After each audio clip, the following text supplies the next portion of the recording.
Hi, I'm Tom Goodwin, and this is my isolated talk. It's called Return or Rethink.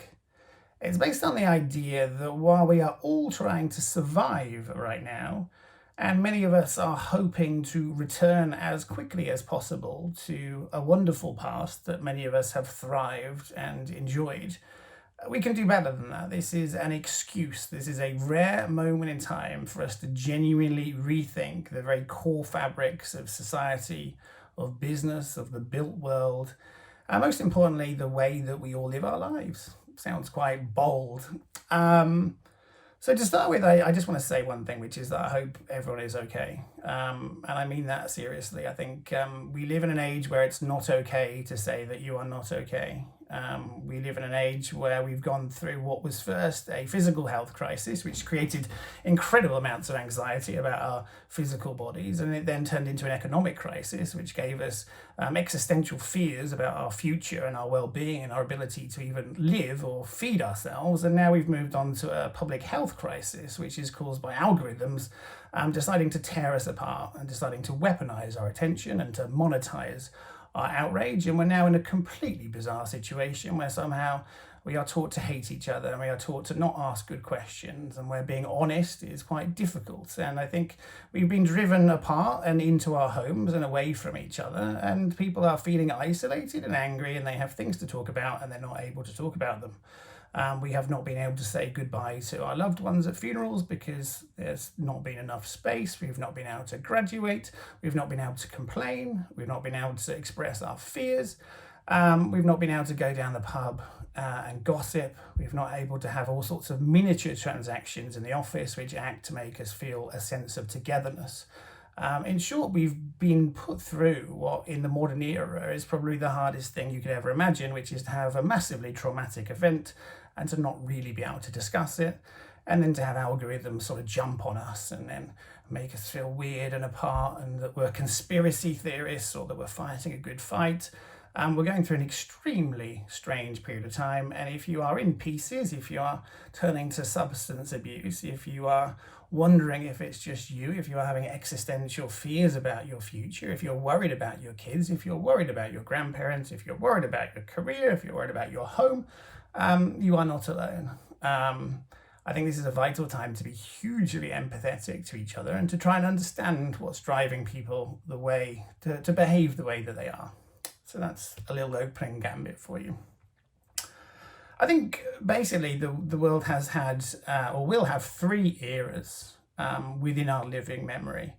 And many people listening to this have probably grown up in an era before computers took over and before software ate the world and before the internet connected us all.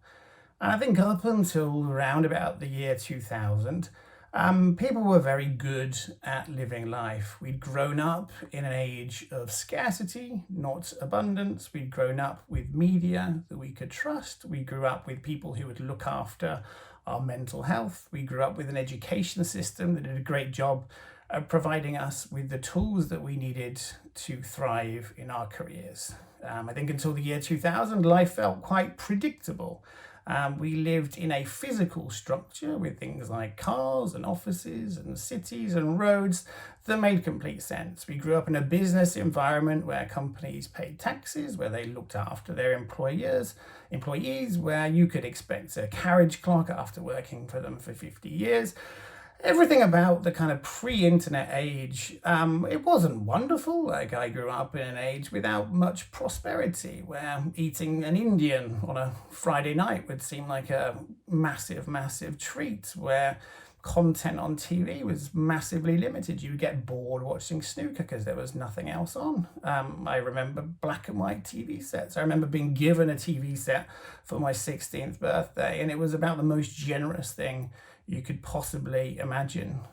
We had to wait years to get a phone line installed. Life was not perfect, but we were very well equipped to deal with that. Our brains are very good at dealing with linear change and with change that happens on a local basis. In that environment, we knew that marriage was kind of between a man and a woman, and that until death us do part, you would stay committed to each other. Again, things were not perfect. In particular, female equality was a huge problem. Females were not able to own property in many countries until remarkably recently. It was not the halcyon days, but it was a world where we understood how it worked and we understood our place in it.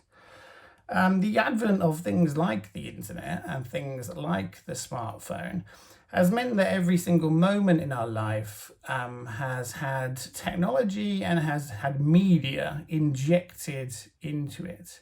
And it's created what I think of as the mid-digital age. In this period, there are many things that don't really make sense, and there are many things that we do not understand the meaning of, and we have not figured out as a society how to deal with them.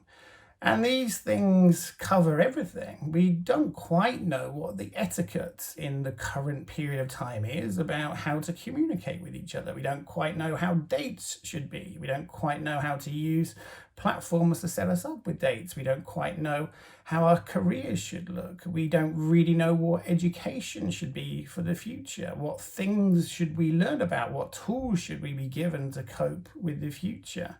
We haven't really figured out how we should conduct business. Should we do Zoom? Should we do meetings? We haven't really figured out where we should live or how we should live. The reality is that the platforms and the technologies of the modern age have kind of undermined all of the assumptions in which we used to make in order to shape our lives. We would know in the past that our dream was to own a home, and now you can perhaps live anywhere on the planet and rent homes. We knew in the past that we would be committed to an employer and they would be committed to us, so we could plan on a sort of fruitful and reliable career trajectory where we'd earn more money slowly. Every aspect of our lives has now been based on that. So the notion of pensions, the notion of mortgage payments, the notion of marriage, the notion of locality, the notion of tax, the notion of elections and governments that we might vote into power. Everything has been built on the pre-digital age, and we now start to see very deep and structural problems in society that come from having a foundation that was built for the past and a modern society that doesn't quite fit with that. One could go on for a while about the role of smartphones and user engagement and metrics to drive views and metrics to drive outrage, and our lack of trust in politicians, our lack of trust in the media, our recent lack of trust in experts, and a growing lack of trust with each other. But these are all problems that stem from the fact that the current environment is not really built for the foundations on which it's created. Now, what the pandemic has done, it has afforded us the chance to take a step back away from that. We haven't all done it, but in theory, we could have used this moment to enjoy some quiet peace and quiet and to reflect on our own personal goals and to really think about what drives us as a person. And rather than to follow the assumptions of what success looked like or what happiness looked like or what security looked like or what our parents expected of us, this actually afforded us the chance to go out and proactively design a life that worked for us. It may be that in the future we don't need to earn as much money as we once thought because our house with a garden that we may crave can now be located further away from head office. It may be that in the future we can earn tons of money from side gigs, and the notion of a career will be entirely rethought, as it's apparent that actually if you're 85 years old in the future, you can still add vast amounts of value through our brains and through our wisdom and through our experience and connections. And actually the entire world has really been predicated on the notion that our bodies wear out because we work in factories and our arms and our legs and our eyes degenerate over time. So what we really have now is this chance to sort of rethink. I think as a species, we are only really able to cope with a canvas of opportunity which is limited by constraints. The reality is all of your obligations, if all of your limitations were taken away right now, you probably wouldn't be able to get out of bed tomorrow. If you had endless time, endless money, endless options, endless ability to be anywhere on the planet, it would be so overwhelming. We wouldn't be able to start even with the day other than to perhaps have a quick cup of coffee. So we need to fix the things. We need to go through a process of figuring out essentially what's important to us.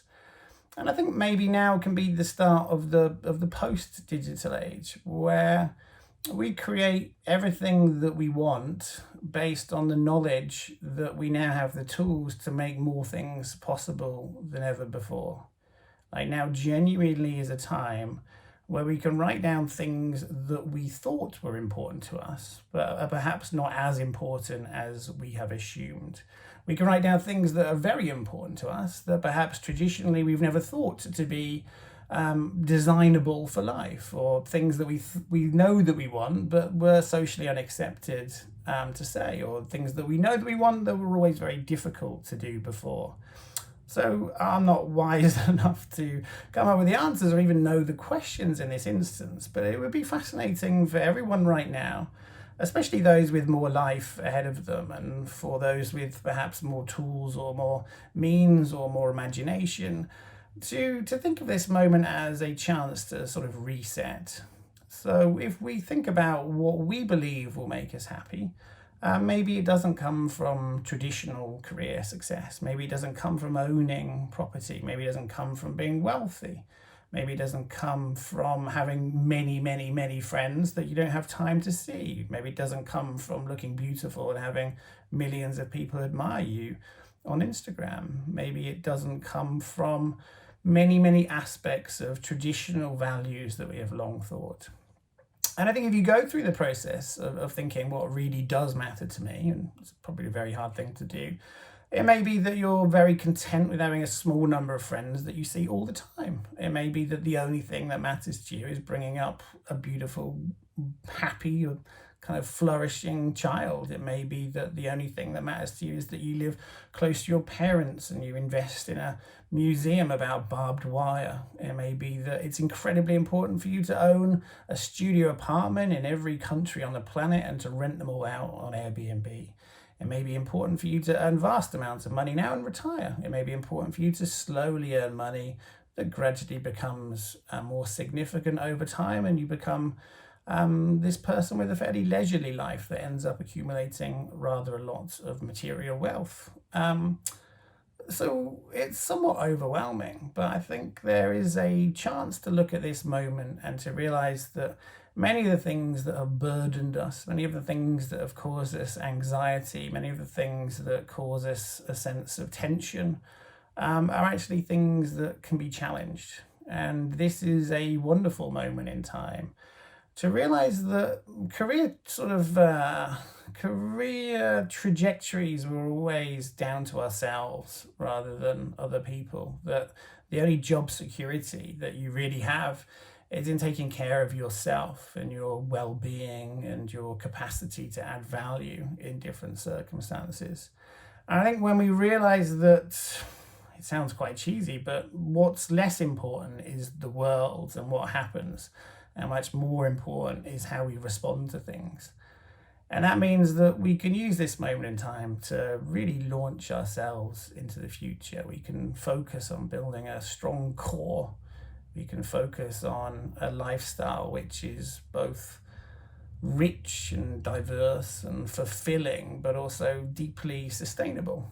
And I think if we realize that actually it's all about how we behave and how we respond to this, it's quite heavy, it's quite challenging, it's quite empowering. It's actually quite wonderful. So get a piece of paper in front of you, write down the things that you assumed you wanted and you don't. Write down the things that you never thought about that matter. I'll do the same. Maybe we can share them somewhere. And let's sort of proactively design a life that is wonderful for the future and takes advantage of all the technology that we have, but is based around us and our soul and our central core of who we are.